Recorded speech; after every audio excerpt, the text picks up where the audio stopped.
제가 예전에 그 유명 가수의 앨범을 들었을 때 이런 말이 나온 적이 있습니다. 그 앨범을 들어보면 이 TV에 그 연예인을 보고 이것저것 외모 지적을 하고 있는데 어머니께서 갑자기 와서 저런 애들도 너한테 관심 없다라고 이야기를 합니다. 이게 뭐겠습니까? 나는 다른 사람에게 늘 따지기만 하고 나에 대해서는 잘 생각을 하지 않는다는 것 아니겠습니까? 여기에서도 본문에서도 그러한 것을 이야기하고 있습니다. 우리가 주님의 제자가 되려면은 능히 해야 되는 그 자격 조건을 주님께서 이야기하고 있는 것입니다. 실례로 제 주변에서는 이 육사에 들어가고 싶다 또는 이 공군 사관학교에 들어가고 싶다는 이 사람이 있습니다. 또한 경찰대에 가고 싶다고 이야기를 한 사람도 있습니다. 하지만 그런 곳에 가려면은 일정한 자격이 주어져야 됩니다. 아무나 가고 싶다고 쉽게 갈 수 있는 곳이 아니라는 것입니다. 예수님께서 말하는 것이 바로 이러한 것입니다. 주님의 제자가 되려면 정말 나를 가장 먼저 사랑을 해야 되고 능히 목숨까지 버릴 수 있을 정도가 돼야지 나의 제자가 될 수 있다고 말을 합니다. 하지만 이 제자들은 아직까지 그러한 준비가 되지 않았음을 보여주고 있습니다. 그렇기 때문에 늘 신중하고 지혜롭게 판단을 하라고 합니다. 주님의 일에 그 기초를 단단히 쌓아야지 그렇지 않으면은 내 제자가 될 수 없다고 이야기를 하는 것입니다. 소금은 짜야 하는 것입니다. 그 맛을 잃으면 안 된다는 것입니다. 그럼에도 불구하고 우리의 삶이 변하지 않고 이 세상 사람들과 구별이 되지 않는다는 것은 우리가 제자의 조건도 제자의 그 지혜도 담지 못했다는 것을 이야기하고 있습니다.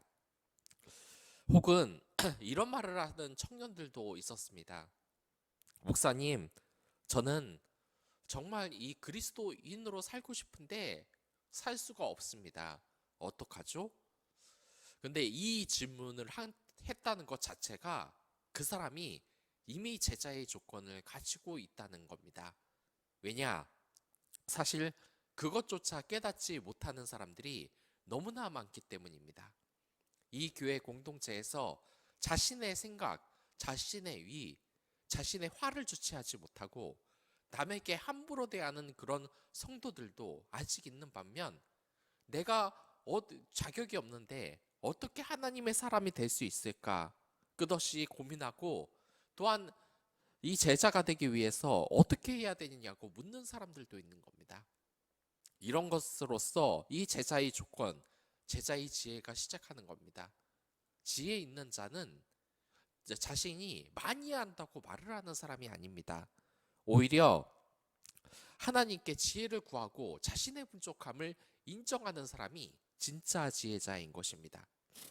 그리고 이 세상에서도 이건 마찬가지입니다. 예수님의 사람은 나보다는 하나님 사람, 이웃 사랑을 합니다. 그래서 제가 어떤 심리학자의 글을 읽은 적이 있는데 이 세상에서 정말 괜찮은 사람들은 늘 열등감에 빠지고 자기 연민에 휩싸인다는 겁니다. 그에 반해 이기적이고 못된 사람들은 언제나 무슨 일이 벌어졌을 때 남의 탓만 하라고 한다고 합니다. 그러니까 무슨 일이 발생을 하면 이 인격이 되먹지 못한 사람들은 다른 사람들에게 그 책임 전가를 하며 그 사람을 욕하기 바쁜데 이 착하고 선한 사람들은 어떤 일이 발생하면 그것이 나 때문에 발생한 것이 아닌지 내가 잘못해서 그런 것이 아닌지부터 생각하기 때문에 이 열등감에 빠지기 쉽다는 겁니다.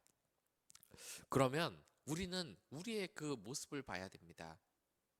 이 사랑하는 사람을 봐도 그렇지 않습니까? 저는 아버지, 어머니에게도 그렇게 좋은 아들인 것 같지는 않습니다. 그런데 제가 그렇게 못되게 굴어도 아버지, 어머니께서는 결국 저한테 집니다. 왜냐? 저를 사랑하시기 때문입니다. 그러니까 절 이길 수가 없는 겁니다. 우리가 이 세상에 사는 모습도 마찬가지입니다. 정말 하나님을 사랑한다면 내 욕심을 내려놓고 하나님께 맨날 져야 되는 겁니다. 하나님을 이겨먹겠다고, 주변에 이웃을 이겨먹겠다고 하는 것은 우리 그리스도인의 자세가 아닙니다. 그러므로 여러분들, 만약 내가 하나님의 사람으로서 제대로 서지 못하는 것 같다, 그리고 모든 일에 잘못된 것이 내 책임인 것 같다, 그것이 예수님을 사랑하는 첫 단계입니다. 왜냐? 내 위주로 무언가를 생각하는 것이 아니라, 내가 하나님의 사람으로서 지금 부족한 것이 아닌가, 내 이웃을 사랑하라 그랬는데 이웃에게 내가 부족한 모습을 보이지 않았는지 이렇게 생각하는 것 자체가 진정한 그 기반을 다지는 초석이 되는 것입니다. 지혜자는 어리석어 보입니다. 사람 이름에도 어리석을 우자가 들어간 사람은 지혜롭다는 뜻을 가지고 있습니다. 왜냐? 지혜로운 사람은 어리석어 보이기 때문입니다.